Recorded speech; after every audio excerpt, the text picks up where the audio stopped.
De décembre, nous sommes sur le DAX et attention, aujourd'hui, on a des annonces à 16 heures, notamment ce petit rapport, rien de fou, mais qui devrait nous laisser le setup des annonces. Côté price action, on va aller voir ce qui s'est passé hier et comment on a géré notre plan du jour.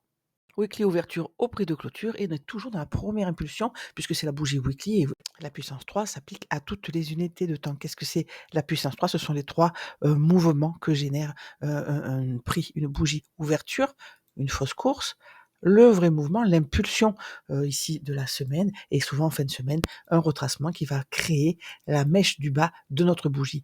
Donc la puissance 3, c'est ça. On va avoir ici notre corps de bougie et là, on va avoir nos mèches au-dessus et en dessous, comme ça. Et c'est toujours comme ça. Donc, qu'est-ce qu'on s'attend en début d'ouverture de bougie? Donc ici, évidemment, c'est de la bougie hebdomadaire. On s'attend à la première fausse course ici. Et vous voyez qu'elle est vers le bas. Ça se correspond à notre plan du jour. Maintenant, on va préciser. Donc en H4, le plan du jour d'hier nous disait quoi? Je vais l'attendre sur le point médian de cette imbalance ici, ou bien sur le point médian de cette imbalance ici pour l'acheter. Si on ne travaille pas ces niveaux-là, je ne l'achèterai pas, hein, je suis short jusque-là. Et on avait aussi noté, remarqué ces equal low à prendre. Donc je me suis dit, voilà, on peut très bien prendre ces equal, avoir une mèche qui va chercher ce niveau et ensuite chercher un reversal. Donc vous l'avez compris, on l'a vu en weekly, on est toujours dans ce premier mouvement baissier, on n'est pas repassé au-dessus du prix d'ouverture hebdomadaire. On avait aussi ce RTH GAF, on va en reparler tout de suite, et notre opening range. Tout d'abord, pour ceux qui ne sont pas familiarisés avec mes graphiques, ici on a l'Asian, on a London, on a New York AM et New York PM. Qu'est-ce que c'est le RTH gap? C'est le gap d'ouverture entre une journée et l'autre, mais pour ça, on se met à un horaire de Francfort, parce que nous sommes sur le DAX, ce sera les horaires de New York, évidemment, si nous sommes sur les US, mais on a des horaires régulières et des horaires étendus. Sur ce graphique, vous voyez qu'il n'y a pas d'Asian parce que ce ne sont pas les heures régulières de cet indice-là en particulier. Donc on ferme vendredi soir, on ouvre lundi matin à 2 heures, évidemment, heure de New York, hein, ça fait 8 heures de Paris et ça nous laisse un gap. Ce gap, on veut qu'il fasse entre 75 et 120 points pour le retracer entièrement. Ici, on est un petit peu à la limite, je pensais qu'on pouvait monter, mais néanmoins, on n'a même pas atteint le point médian. Vous voyez, il est labellisé, pardon, ici, point médian, les écarts supérieurs, l'écart inférieur. Donc le prix ouvre à ce niveau-là, on crée notre opening range. Alors celui-là, on le crée avec l'Asie. Voilà, j'ai remis dans les horaires de trading étendus, l'Asian est réapparu. On a notre opening range d'hier matin.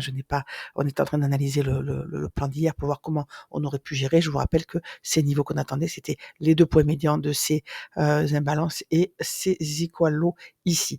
Donc on avait pré-open de Londres notre gap là, notre opening range pardon, avec notre premier imbalancement, le prix d'open, le high and low. Donc une fois qu'on a ce range, qu'est-ce qu'on en fait? On a plusieurs paramètres ici. On se dit voilà, on veut manipuler le range, ce qu'il a fait ici à la hausse, et puis ensuite, une fois qu'on le casse à la baisse, on prend une direction jusqu'à une liquidité. Donc c'était assez logique avec le plan du jour, donc tout s'est bien passé. Et on a une première sortie vers le haut ici. Là, on n'a aucune bougie qui clôture en bas. La prise de liquidité de cette liquidité et la clôture en dessous se fait pendant l'open de Londres. C'est pour ça que ce pro-open, je le traite vraiment quand il y a des choses un peu plus claires.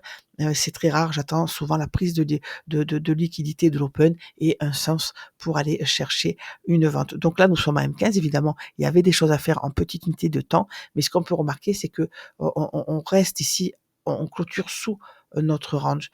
Donc on se dit voilà, moi je vais aller chercher la liquidité en dessous, sauf que la liquidité en dessous, on l'a déjà atteinte même si on n'a pas clôturé. Et là, regardez, on a notre confirmation un petit peu plus tard avec une impulsion qui nous laisse une imbalance et là une entrée pour aller chercher cette ligne de liquidité qu'on avait vue. On en a encore une autre en dessous qui est restée intacte.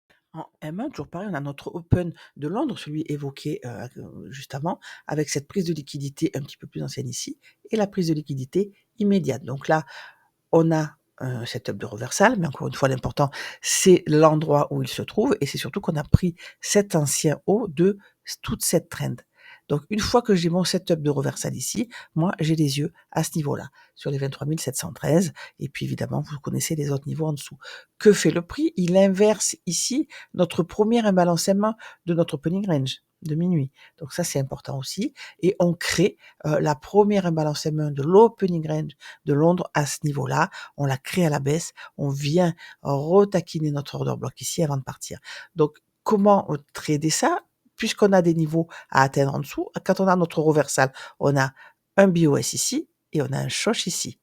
Rappelez-vous, hein, comment ne pas être de la liquidité quand on est, vendeur. On doit créer un setup acheteur pour aller liquider ceux qui sont déjà short, ceux qui sont déjà en gain, pour inciter les traders à devenir de la liquidité. C'est pour ça qu'il nous faut un plan et quand on a un niveau, une trend qui part dans notre sens, on attend évidemment ce retracement et la confirmation qui vient derrière. Donc là, on est venu chercher cet order block. On a cette bougie qui va, prendre ce lot en clôturant un petit peu en dessous et qui nous laisse ici ce volume imbalance. Donc ça, c'est un niveau plutôt short et en plus on est sur notre midnight opening price. Donc là, pour moi, c'est un short avec un stop au-dessus de ce niveau-là. On peut le mettre tout en haut aussi ou on peut le mettre en haut de cette bougie. Après, c'est votre money management. Moi, je l'ai mis très près. Pourquoi? Parce que mon premier, à ce moment-là, ma première target, mon premier partiel était sur ce niveau-là et le deuxième était là. On voit qu'ensuite on a atteint les équal low, hein, en HTF qu'on a vu plus tard. L'avantage de prendre des partiels, c'est qu'on a notre trade avec un TP final qui est très bas, hein, qui est ici. Et à chaque niveau atteint, on prend des partiels et on se met à BE ou pas. Si on pense que le prix peut aller rechercher, par exemple, cette mèche-là ou nos 25% du RTH gap ou même le point médian du RTH gap, on place notre BE en fonction. C'est-à-dire, on se dit voilà, je rentre ici. J'ai peur d'aller rechercher le RTH gap, je place mon TP au-dessus, très bien. Pourquoi pas plus haut? Et parce que de toute manière, si on va chercher ce niveau-là, c'est qu'on est près du point médian de notre RTH gap et on ira aussi, donc autant avoir un stop course, un stop court, pardon, même si c'est pour re-rentrer derrière. Donc voilà, on gère nos stops par rapport à notre entrée, à nos partiels. Il faut que notre RR, moi, même en scalping, je veux toujours qu'il soit supérieur à 1. Et si notre prix a une chance d'aller chercher un niveau au-dessus, c'est pas la peine d'avoir des stops très grands, ils seront touchés si le prix fait ce qu'il a à faire. Donc on prend un partiel ici et ensuite on met nos partiels sur ce point rouge et le dernier sur ce point médian. Donc on voit qu'ici c'est un trade qui aurait pu faire TP2, c'est pas mal.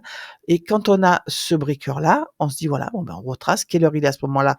Impeccable, c'est l'heure. On va préparer la PM de Londres et la IM de New York. Donc un reversal est très, très, très possible à ce moment-là avec notre setup ici. On a pris la liquidité, vous vous rappelez, et on a atteint le premier niveau de notre imbalance, hein. Le dernier TP était là sur les 23 412. C'était aussi un prix d'entrée, un prix de reversal. On ne l'a pas atteint. Alors qu'est-ce qui se passe quand on a atteint un premier TP et qu'on continue? Je me dis, on va chercher les autres. Donc celui-là, on l'a pris et c'était vraiment celui-là, moi, qui m'intéressait. Eh bien, ce n'est pas grave. Quand on l'atteint pas, que le prix part sans moi, j'attends une confirmation. Donc là, c'est du M1. Le M1, c'est la fractale du M15. Je me mets en M15 et là, je dis voilà, cette bougie-là doit se comporter comme un order block. C'est-à-dire qu'on va aller taper dedans et chercher dans un premier temps la liquidité qu'on vient de créer et puis notre dernier niveau. Mais au lieu de ça, on l'inverse. Ça devient un breaker block. À partir de ce moment-là, à la clôture de cette bougie, ici, à 8h15, heure de New York, je repasse long pour aller chercher quoi? La liquidité au-dessus. Quelle est-elle? On voit qu'on avait noté ce niveau-là. Alors pourquoi il m'intéresse? Parce qu'on a créé une liquidité, un swing low. En face de ce swing low, on a créé une imbalance et tout ça se situe sur mon niveau remarquable, mon point médian de mon imbalance. Donc quand on a, ça c'est l'entrée de licorne, mais quand on a ça en face sur un niveau pardon remarquable, mais c'est ce genre de liquidité que le prix va aller chercher à atteindre. Donc évidemment le prix y va. Donc l'après-midi je n'ai pas tradé le DAX, je suis passé sur le Nasdaq. Mais c'est à ce moment-là, je sais que je peux envisager un short avec le scénario du matin, même si je prendrai vraiment vraiment des partiels encore plus que d'habitude parce que j'ai mon niveau qui n'a pas été atteint en dessous. Donc oui, je peux me tromper, mais le fait d'attendre ces confirmations nous évite d'entrer un petit peu n'importe comment et d'avoir trop de stop loss. Ah, encore un petit tip, c'est quand vous avez c'est une imbalance qui croise un niveau remarquable, un point médian d'imbalance, une liquidité, swing high, HTF, et cetera. C'est quand même des niveaux qui ont très, très, de haute probabilité, pardon. Pour aujourd'hui mardi, on est donc passé en horaire de Francfort pour noter notre RTH gap entre la clôture des heures officielles de lundi et l'ouverture des heures officielles de mardi. Donc c'est ce matin 8 heures heure de Paris hein, pour nous parce que nous sommes sur le DAX et on voit que le point médian de notre RTH gap est ici et que le premier quart correspond à notre première imbalance M1 de notre opening range de minuit. Donc ça fait beaucoup, mais après c'est juste une petite mécanique à apprendre. Donc ce gap fait 50 points et que dit la règle? En dessous de 75 points, on peut avoir une matinée de Londres assez à haute résistance avec des setups pas très très sympas à travailler. Oh, il n'y a pas de grosses annonces aujourd'hui, hein, je vous rappelle, une toute petite qui peut faire le job, mais on n'a pas, ce n'est pas pour aujourd'hui le gros mouvement de la semaine, je pense. Alors M15 est pour aujourd'hui. RTH Gap d'hier qui n'a pas été fermé. Donc on a encore, durant la semaine, tout ce niveau à aller chercher. C'est la règle des RTH Gap. Si on ne la referme pas le jour même parce qu'il est trop grand, on va le refermer sans doute les jours suivants. 70% de probabilité. Le RTH Gap d'aujourd'hui qui est là, en correspondance avec notre opening range. Donc attention, il est petit. On peut avoir une matinée à haute résistance. Ça tombe bien, on a créé cette liquidité avec le plus bas de lundi et on n'a pas été le chercher encore. Donc là, oui, nous sommes repassés haussier. On voit ce BOS ici. On est venu travailler la liquidité en dessous sans aller chercher quoi en M15 ce déséquilibre là. Hein, tout le reste, vous voyez que c'est équilibré. On est venu se reconnecter à cette mèche. Ensuite, on a créé cette imbalance pendant l'Asiane. J'aime bien tracer une imbalance M15 Asiane quand elle correspond à peu près à son point médian parce qu'en général, le prix y retourne et là, on est en train de travailler. Alors, est-ce la manipulation? Donc là, nous sommes encore une fois dans cette imbalance. On a cette liquidité à aller chercher et on veut que ces bougies se comportent comme un order block pour la baisse, évidemment. Hein. Donc cette petite bougie ici peut fonctionner aussi. Pourquoi? Parce qu'on se dit, voilà, on a encore un niveau qui n'a pas été atteint hier. Et si le prêt allait le chercher, malgré ce reversal ici, qu'est-ce qu'il ferait? Eh bien, on va latéraliser, on va chercher la liquidité au-dessus et ensuite on casse à la baisse et on va chercher notre liquidité dans un premier temps le plus bas d'hier et ensuite ce point médian-là.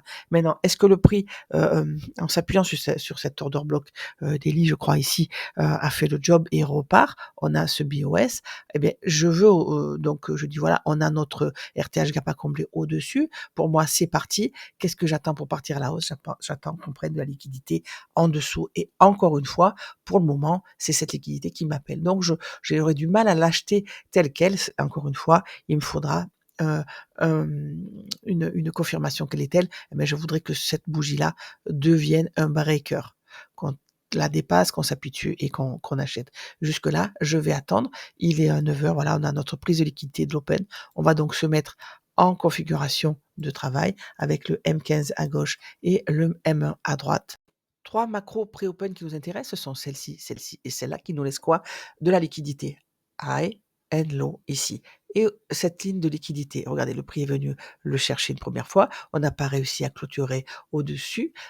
Qu'est-ce qu'on a fait après cette ligne de liquidité? On a créé ce déséquilibre et le prix a choche en dessous. Donc évidemment, je voudrais qu'on aille maintenant chercher ce niveau et c'est mon opening range qui va me donner la suite des événements. C'est-à-dire que, regardez, on a une imbalance. Ici, elle est marquée, c'est même un suspension block avec ses volumes imbalance au-dessus et en dessous. Elle est au niveau de mon opening range high. Donc là, c'est très très fort. Si on l'inverse, pour moi, je vais fermer mon gap dans un premier temps et aller chercher ma liquidité, l'Asian Low, et j'aimerais bien qu'on prenne cette ligne de liquidité là aussi pour aller chercher les 23 562. Donc c'est dans ce niveau-là que j'attendrai pour acheter. Je n'ai pas l'acheter maintenant. S'il part, il part sans moi. C'est absolument pas grave. Je veux absolument l'acheter quand on prend de la liquidité en dessous.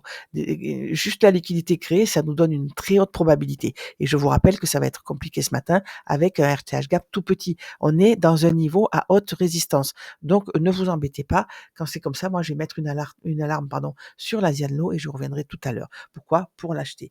Là, je n'ai pas envie pour l'instant de le vendre, même si nous étions baissiers hier et qu'on n'a pas atteint mon dernier TP. Moi, j'ai ce reversal qui me dit attention, tu t'es peut-être planté sur le dernier niveau, ce qui est fort possible possible. Personne, surtout moi, on n'est pas, on est vraiment on a le droit à l'erreur. Donc ce droit à l'erreur, il faut s'en servir et se dire: «Voilà, puisque on n'a pas atteint mon niveau, mais qu'on a eu un réversal, je vais aller dans le sens du prix. OK, je veux bien l'acheter maintenant puisque j'ai eu mon choche ici, mais avant de l'acheter, il me faut la liquidité en prendre la liquidité en dessous».